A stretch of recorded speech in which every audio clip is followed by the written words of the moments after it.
famille. J'espère que mon message vous trouve en parfaite santé. Je suis sur OneXBet, vous analysant ainsi 10 matchs pour la journée de demain. Il s'agit entre autres de quelques matchs de Ligue des Champions et quelques matchs de Coupe de Russie et quelques matchs, n'est-ce pas, d'autres championnats. Je ne me suis pas focalisé simplement sur la Ligue des Champions parce que vous allez faire beaucoup de coupons sur la Ligue des Champions et en cas de mauvaise surprise, ça sera trop grave.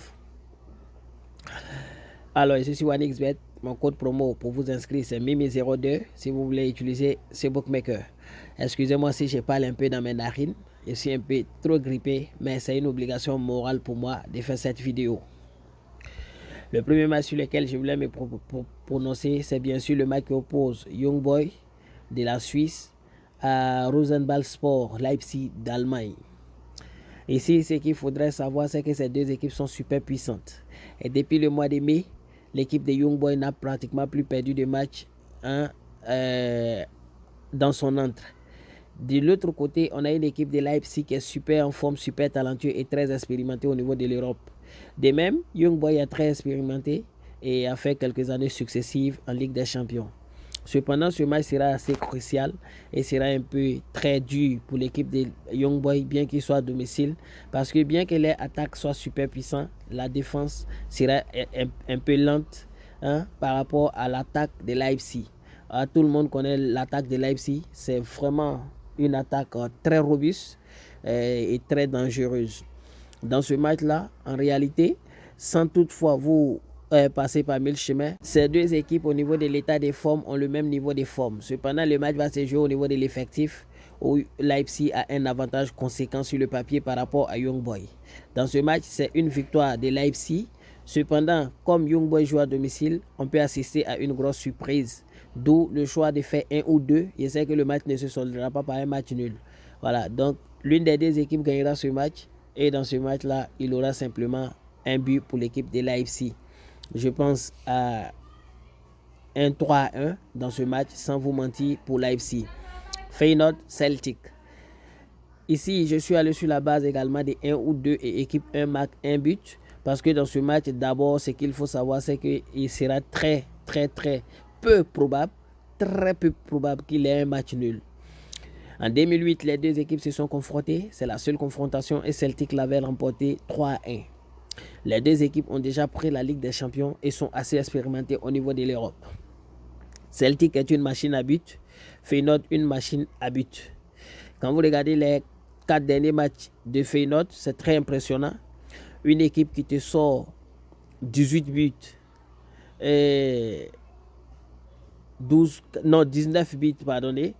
Une équipe qui te sort 19 buts en 4 matchs, c'est simplement une équipe qui est très dangereuse au niveau de l'attaque. Celtic également est très bien au niveau de l'attaque, mais cette année, Celtic ne tient pas trop au niveau de la défense. Cependant, l'équipe de Celtic, voilà, fait son petit bout de chemin et est assez robuste et peut surprendre dans ce match. C'est pourquoi il s'est allé simplement sur la base de ce choix. Lazio Athletic de Madrid. Lazio, c'est vrai qu'il joue à domicile. C'est une équipe très robuste avec des attaquants très puissants. Cependant, la défense est très lente.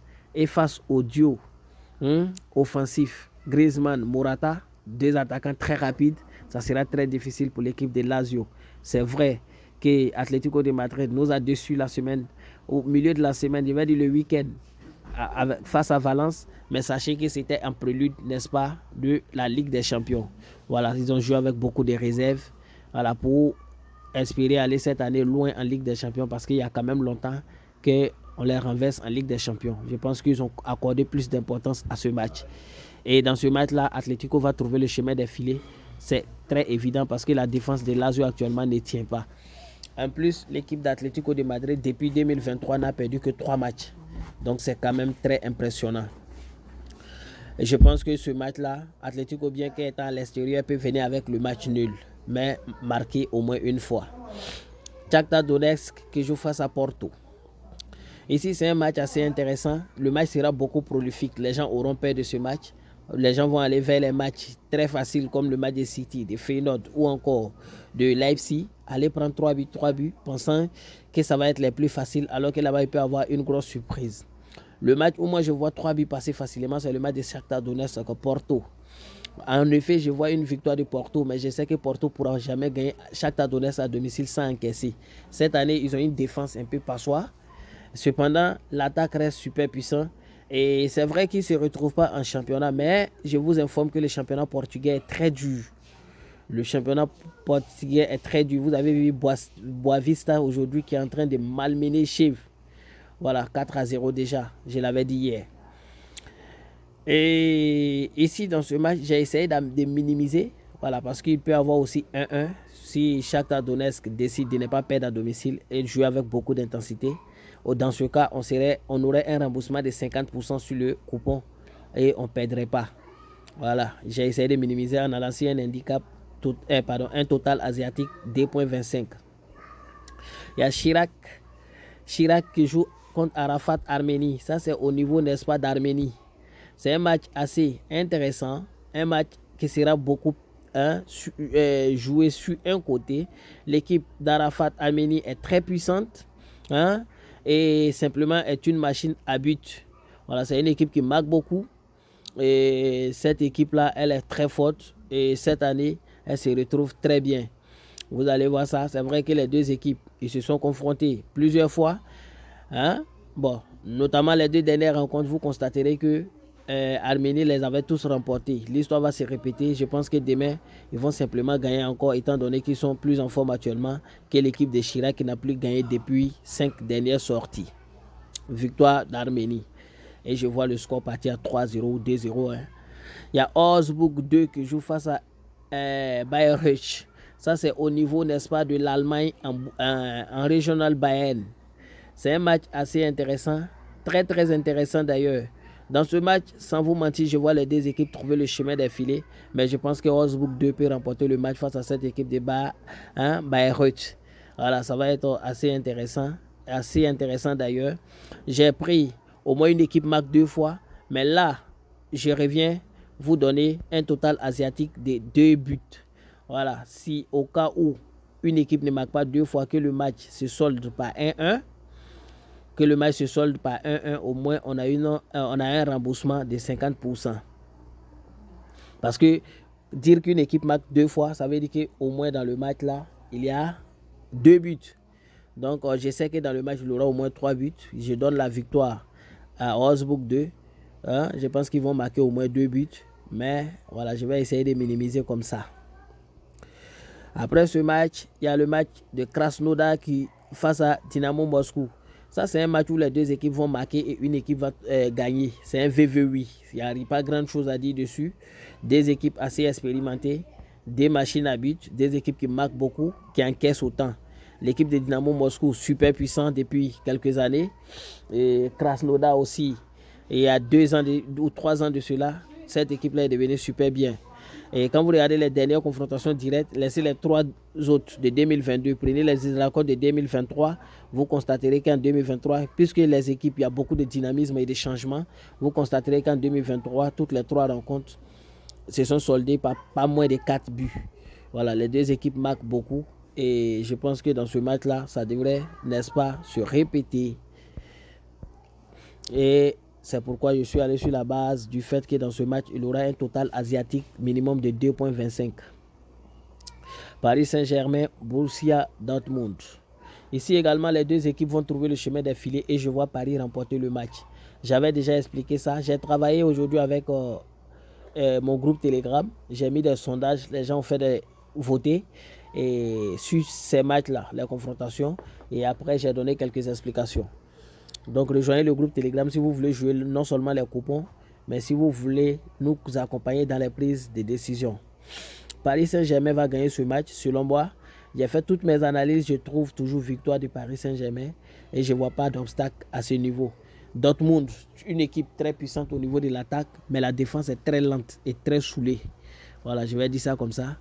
Une défense très lente et face au trio offensif Mbappé, Kolo Muani et Ousmane Dembélé, ça va être très difficile pour Dortmund de tenir étant donné que Paris est à domicile. Et cette poule-là, c'est le poule, c'est la mort, on va dire en fait. Voilà, la poule de la mort. Parce que ici, on a Milan C. Et on a l'autre équipe là, comment on les appelle, Newcastle. Donc à domicile, il faut prendre les points. Paris ne laissera pas l'occasion. Il y a Barcelone, hein, Royal Antwerp. Ici, il faut dire simplement que Barça va pulvériser cette équipe de Royal Antwerp. L'équipe de Barça actuellement est très puissante. C'est pas comme les autres années. Et ils ont brillé l'année dernière en championnat, fini premier pour espérer ne pas croiser les têtes des chapeaux. Et c'est ce qui les a favorisés. Ça fait que cette année, ils sont dans un pool où ils peuvent s'en sortir facilement. Donc, dans ce match-là, je vois Barça battre le Royal Antwerp, hein, au moins 3-0 minimum, ou encore 4-1 ou 4-0. Voilà, à l'instar de ce qu'ils ont infligé à Real Betis. Mais j'ai essayé de minimiser en allant sur la base du fait que Barça gagne le match et Barça marque 2 buts. Les 2 buts, c'est pour Lewandowski seul. Voilà, et il y a Milan qui joue face à Newcastle. C'est vrai que Newcastle est super puissant depuis l'année dernière, mais moins expérimenté que Milan C en Europe. Milan C est très expérimenté en Coupe d'Europe. L'année dernière, vous avez vu là où ils ont fini. C'est une équipe super puissante et talentueuse. Et je pense qu'à domicile, perdre face à Newcastle, ça sera un peu un péché mortel. Voilà, c'est vrai que le week-end, ils ont perdu face à Inter. 4-1 ou je ne sais pas 5-1. Mais sachez qu'ils ont joué avec beaucoup de réserves également. Voilà, en prélude donc de ce match-là. Newcastle n'est pas à son meilleur niveau, bien qu'ayant fait beaucoup de recrutements. Donc Milan, c'est à domicile, va partir au moins avec le match nul. Dans ce match, je vois 1-1 ou 0-0 simplement. Voilà, il y a un autre type de pronostic qui passe dans ce match sans problème. C'est au moins nul dans au moins une mi-temps. Je pense que la première mi-temps peut se solder par un match nul. Mais je ne prendrai pas ce pronostic. J'ai déjà décidé, voilà, après plusieurs analyses, de prendre la victoire au nul, n'est-ce pas, de Milan C. Le dernier, c'est déjà fait. Je l'avais déjà analysé un peu plus haut en vous disant que Wolfsburg 2 va gagner le match. Et l'autre équipe pourra marquer. Donc voici un peu mon point de vue sur l'ensemble des 10 matchs que j'ai sélectionnés pour la journée. Vous constatez que c'est 5 matchs ou 5 matchs de Ligue des Champions, hein? Un match de la régionale Bayern au niveau de l'Allemagne, un match au niveau de Russie, un match au niveau de l'Arménie. Voilà, je pense que c'est ça. Voilà, un match au niveau de l'Arménie et puis 7 matchs de Ligue des Champions. Donc, voici un peu mon point de vue sur l'ensemble des matchs. Ceux qui veulent jouer le coupon, rentrer dans le groupe Telegram. Le coupon, il sera partagé, voilà, demain matin. Les matchs, c'est pas ce soir. Il y a certaines personnes, quand ils rentrent dans le groupe Telegram net, ils viennent en privé. Le numéro du coupon, donne-moi le numéro du coupon. Mais non, restez dans le groupe. On vous a dit de rejoindre le groupe. C'est que le coupon est public. On ne le donne pas en privé. Voilà, tout se fait en public. Le coupon sera partagé. Merci à vous. Bonne soirée et bonne chance à tout le monde.